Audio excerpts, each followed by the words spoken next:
distribution de masques à l'effigie d'Aziz Yildirim, le président du club de football turc de Fenerbahçe.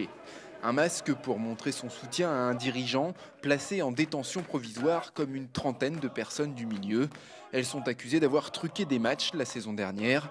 Le champion, Fenerbahçe, risque de perdre gros dans cette histoire. Son titre, sa place en Ligue des Champions et en première division turque. On pense qu'il ne sera pas reconnu coupable. On n'accepte pas cette idée. On n'accepte même pas que la question soit posée. On n'y pense même pas, on est sûr que Fenerbahçe n'est pas impliqué dans ce genre d'histoire.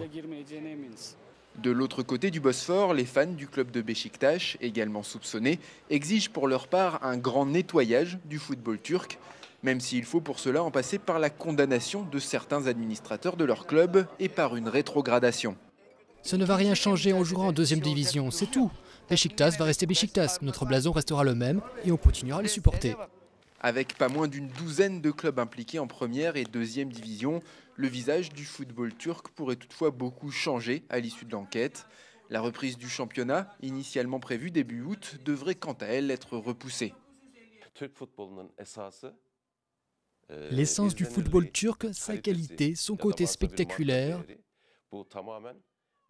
sa valeur viennent du fait que les trois grands sont en compétition.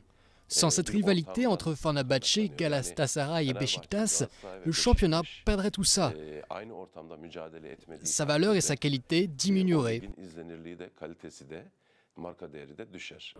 Jeudi soir, un match amical opposait Fenerbahçe à l'équipe ukrainienne du Shakhtar Donetsk. L'occasion pour les Fenerli, les fans du club turc, de s'en prendre à la presse, qu'ils tiennent en partie responsable des malheurs de leur équipe. La soirée se poursuivra sur cette lancée, puisque le match sera finalement interrompu à la 67e minute par l'invasion du terrain par les supporters.